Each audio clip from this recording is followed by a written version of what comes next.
안녕하세요. Riding on the Korean wave. Welcome to Wednesday's edition of The Culture Wave. I'm Kwon So-ah in Seoul. Explore with us Korea's culture from all aspects. Today with a focus on K-entertainment, K-sports, and K-art.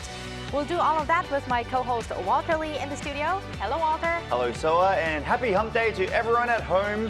I'm Walter Lee. I have the latest in K-Enter news. That's K-entertainment news just for you, so stick around. And we're also joined by Park Konu, Arirang's news features reporter. Hello, Konu. Hello, Konu. Hi, guys, and also a big hello to our viewers as well. I'm Park Konu, news features reporter at Arirang News, and I'm back with some fun news, so stay tuned.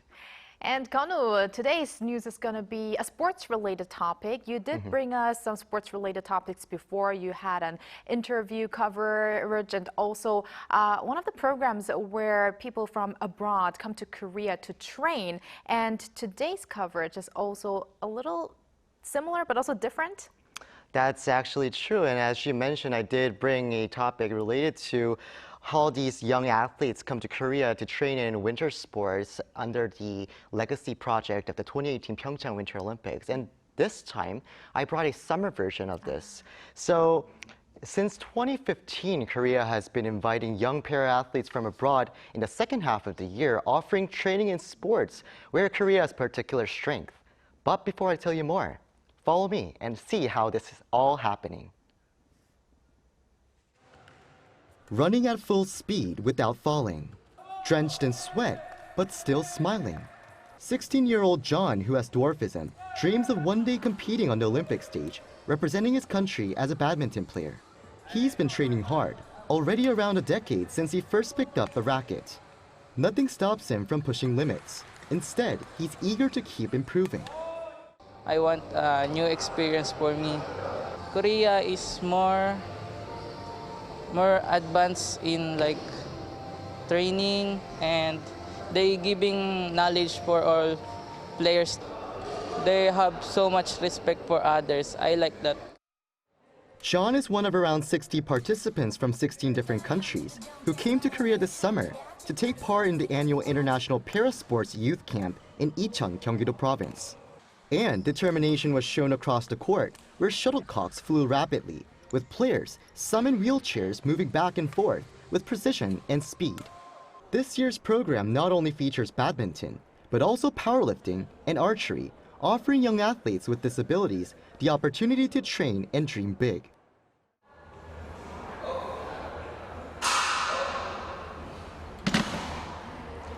This barbell feels very heavy to me, but for them, it seems like it's almost no big deal. It's not the body that holds them back, but it's the strength inside that drives them forward. At the weightlifting gym, effort and spirit echoed with every lift. Some may not be able to use all parts of their body, but that hasn't stopped them from lifting bars and chasing their goals. I want to go to the Paralympics and be a champion so I can earn money and make my parents proud. So I need to stay disciplined and train consistently, especially here where the facility is good. Even when facing physical barriers, these young lifters stayed focused and consistent. Korean archery powerhouse is also sharing its expertise with these future champions. Coaches are helping the participants to adjust their posture and techniques.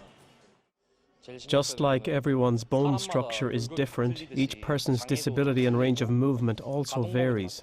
So we teach them based on each athlete's condition and strength. Even for complete beginners, we structure training step by step and make sure it's fun and sustainable. In the end, what matters isn't the physical ability, but the will. And with that in mind, these young athletes continue to run, lift, and aim toward their dreams.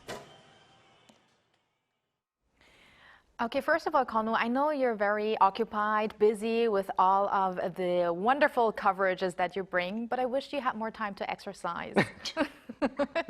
Anyways, I hope so too. Jokes aside, Konu, earlier you mentioned that this Parasports camp has been around since 2015, so basically a decade. So have there been any fruitful results out of this camp? There have been some fruitful results, as the Korea Paralympic Committee, the host of this camp, aims to nurture young athletes to advance to international competitions, including the Paralympics. And there have been some notable athletes already. They include Najwa Wayne, a female tennis player from Morocco who participated in the initial edition of the camp and advanced to the Tokyo Paralympics, and Iranian Darabi Mohammad Dereza, a male badminton player who participated in the 2022 camp and made it to the Hangzhou Asian Para Games. Many athletes are winning medals in national competitions in their home countries as well. This is absolutely great news that we can help out in this way as well. But the interesting thing is, I heard this camp is more than just training, right? That's true. So as the camp also provides a meaningful experience to meet and hear from sports stars, it's actually providing much more. And I spoke to a former Korean Paralympian in Nordic skiing who met with participants this year to share his experience on how challenging his journey was. Coaches and experts, someone who came across from the Olympic or other non-disabled sports, they do not understand and they do not have any experiences in that. I have to use equipment for a sitting ski. It's not you can buy in the store. I do have to put my energy and effort to find right positions and angle and the sitting equipments. He added that each visit to adjust his skis cost thousands of dollars, though they received some governmental support during preparation for the Pyeongchang Paralympics. So he also had a message for people who wish to advance in international parasports competitions.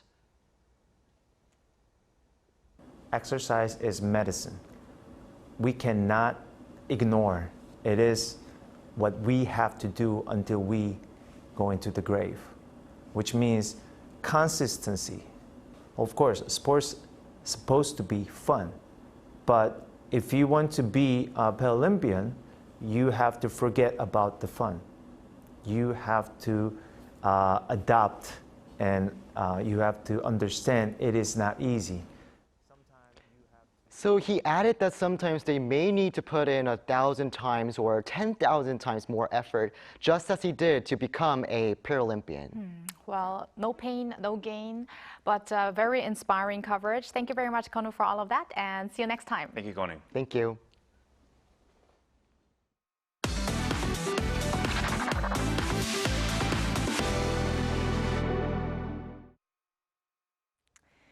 Now time for K-Enter with Walter Lee. Now, although the series has wrapped up, Squid Game, there's still a lot of impact around the globe. So what's the latest news? Yes, I feel like it's going to make a lot of more impact to come. Now, according to Netflix top 10 rankings released on Wednesday, Squid Game 3 recorded approximately 46.3 million views between June 30th and July 6th, so this past Sunday, maintaining the #1 position for 2 consecutive weeks in all 93 countries where the chart is tracked. Now, what's so special about this? This means this marks the first time in Netflix history that a series has claimed the top spot in every country for 2 straight weeks. Now, Squid Game 3 also jumped to #3 on Netflix's list of most popular non-English series of all time.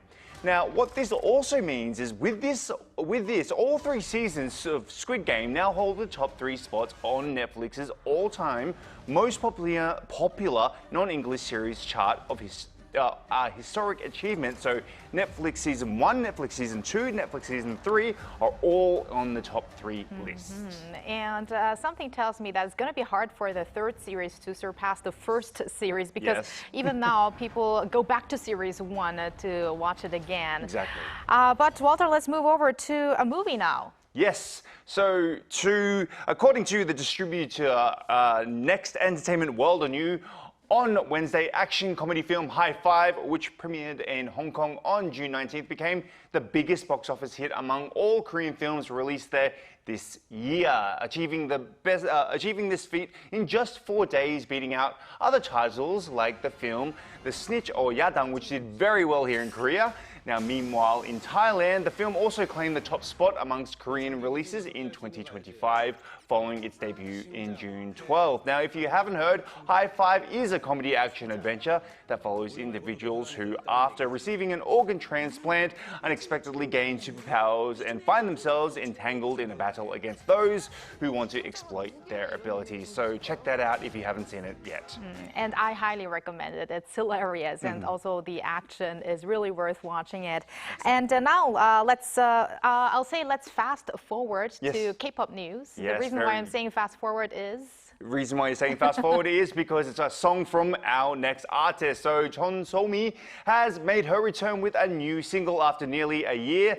On Monday, So-mi released her new digital single, Extra, marking her first release since August of last year when she dropped Ice Cream. Now, Extra is a dance track that captures the feeling of being on the sidelines, moments spent unnoticed or lingering in the background. Now, inspired by the role of an extra in a film, the song expresses emotional confusion with a modern new disco sound. Now, if you're wanting to see So-mi, So-mi will also be connecting with her fans at upcoming fan meeting named Chaos, set to take place on July 19th at Hyundai Card Understage in Yongsan at Seoul.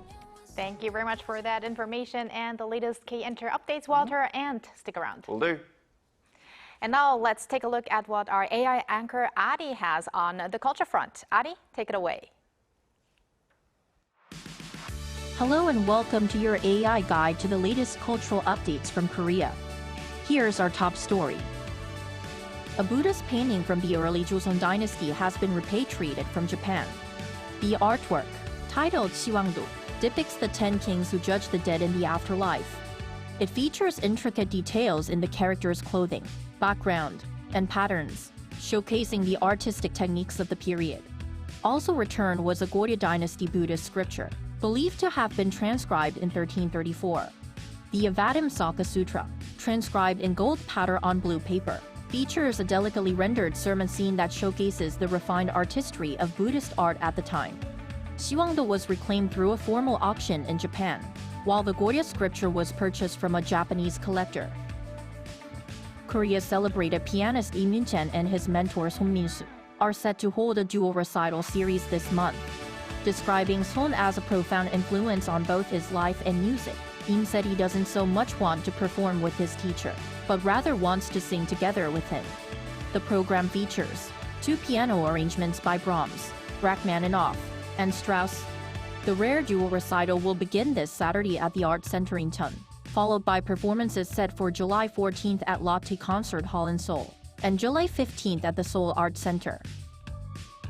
The Gangwon Chuncheon 2025 World Taekwondo Cultural Festival kicked off at Songham Sports Town Airdome Stadium with the Dynamic Taekwondo competition. Dynamic Taekwondo combines traditional techniques with music and performance, featuring breaking, high-level kicks, and synchronized routines that highlight strength, agility, as well as grace. During the festival, over 1,500 participants from 35 countries will compete in a series of events, including the World Cup Team Championships and the World Para Taekwondo Open Challenge, co-hosted by Chuncheon City and the World Taekwondo Federation. Now in its 3rd year, the festival has grown into a comprehensive cultural event linking local culture and industries. That's all from me. Stay tuned to the Culture Wave.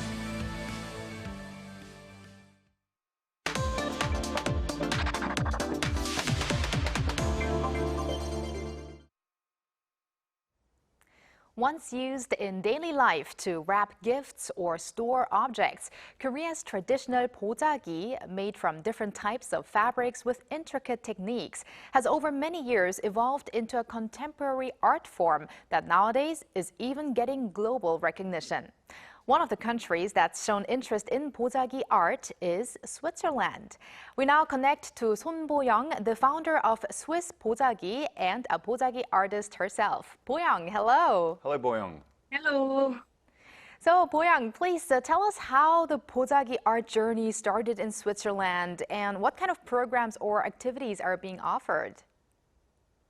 Okay, it's been almost 15 years since I left Korea, and during the time I've lived in various countries, including Kenya, Spain, Sierra Leone, South Africa, and now Switzerland.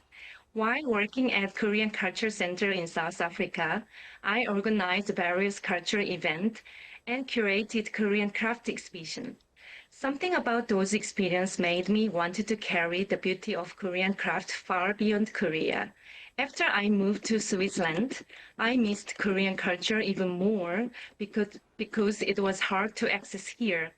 One day, my friends introduced bojagi art to me, and I instantly connected with it. I now run a bojagi brand in Switzerland called Bojagi Heritage and lead the Swiss chapter of the Korea Bojagi Art Association.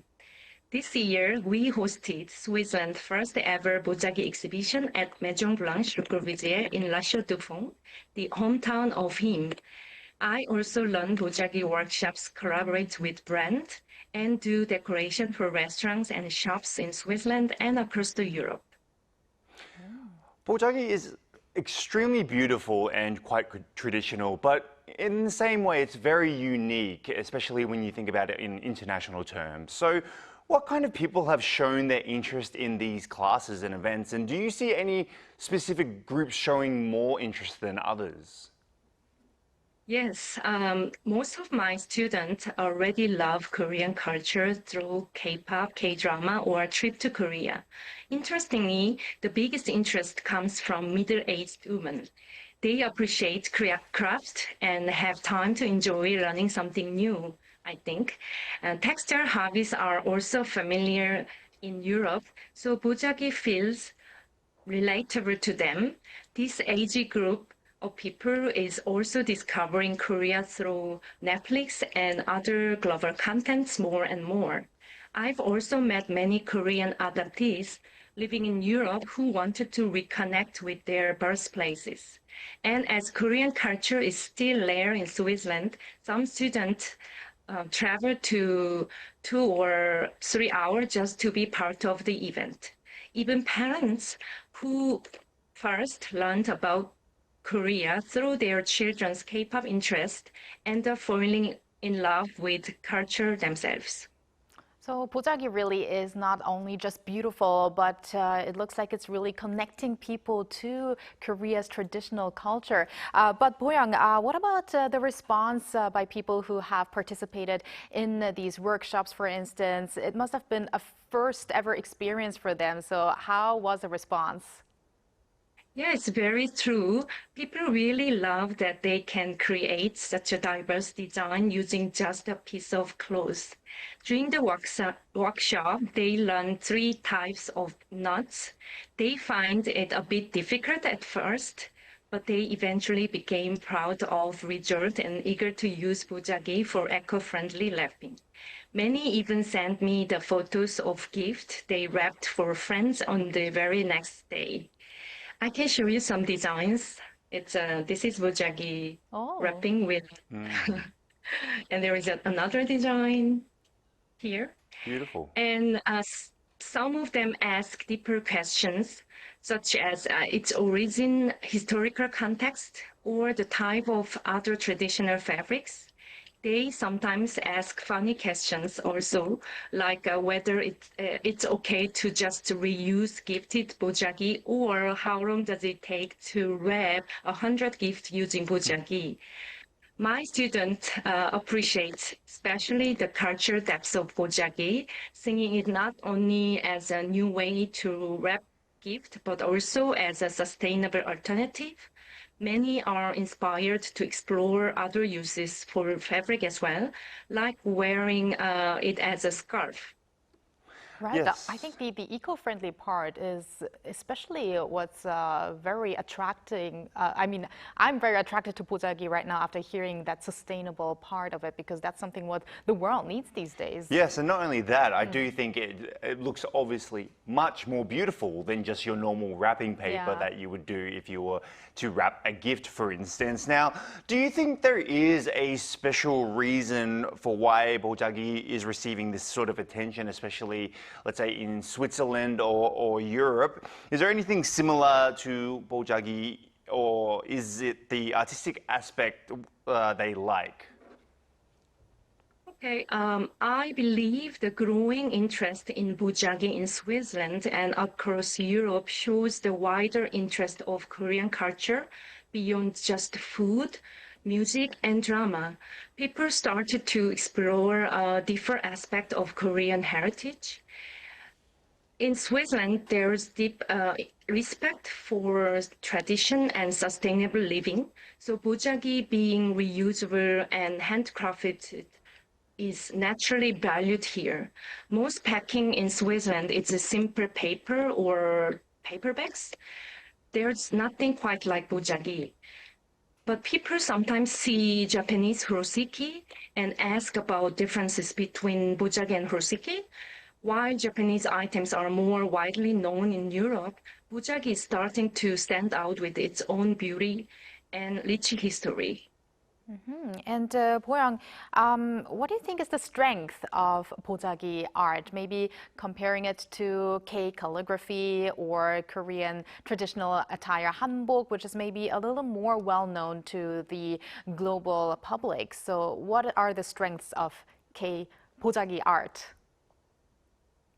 Bojagi is hands-on, practical, meaningful, and anyone can learn it. In Europe, many Korean cultural programs focus on consumer product or one-off events still. But bojagi is different, that you can learn it, practice it, own it, and using it at home. K-pop usually attracts younger fans, but bojagi appeals across generations. It's seen as a refined, sustainable, and elegant expression of Korean heritage. What makes it even more appealing is that bojagi carries both sense of deep tradition and modernity. Now, you hold a very special place in Korean culture because you are working also with a lot of local organizations in Switzerland to promote Korean culture, which is something that can be, quite an honor for many people. Can you please tell us a little bit more about that? Okay. In 2025, this year, I joined a culture festival called Brangtang Neuchâtel.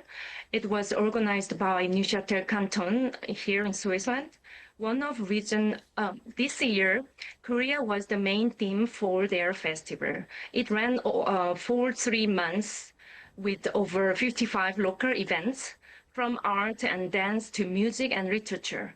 I worked closely with organizers from the start, reading bojagi events throughout the program. I've worked with also local K-pop academies, culture association, and held bojagi workshops at art galleries in Zurich in Switzerland, and Paris, France, Marbella, Malaga in Spain. And I also taught at youth centers supporting migrant teens too in Spain. And then here in Switzerland, I'm collaborating with Korean supermarket chain Yumihana, also offering bojagi workshops and product to their branches in major Swiss cities. Oh, that's very interesting. And I also have to say, it would be a great experience to see this bojagi, to discover bojagi at these maybe supermarkets or the restaurants that you mentioned as well in Switzerland. But Boyoung, last but not least, as a pioneer in bojagi art in Switzerland, you are creating a new trend of the K-wave. Is there anything that you plan or hope for in the future? Anything that you want to achieve with that bojagi art? Yes, my goal is to bring bojagi back into daily life, just like it was in Korea. I want people to learn how to use it, enjoy it, and make it their own. Through bojagi, I also hope to speak deeper interest in Korean crafts and cultural heritage. To support this, I'm currently co-producing a documentary that connects the story of traditional Korean bojagi with my contemporary work in Switzerland. And I'm also preparing to launch bojagi-inspired bag collection in collaboration with Korean designer brand based in Switzerland. So I hope Swiss Bojagi project and Bojagi documentary will inspire more people to discover Bojagi in Europe.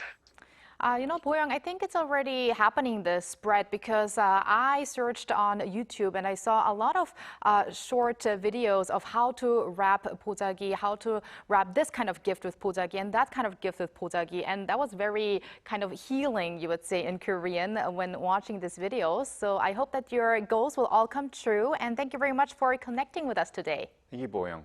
Yes, thank you. And thank you very much, Walter. As always, we're going to see you back here next week. See you next week.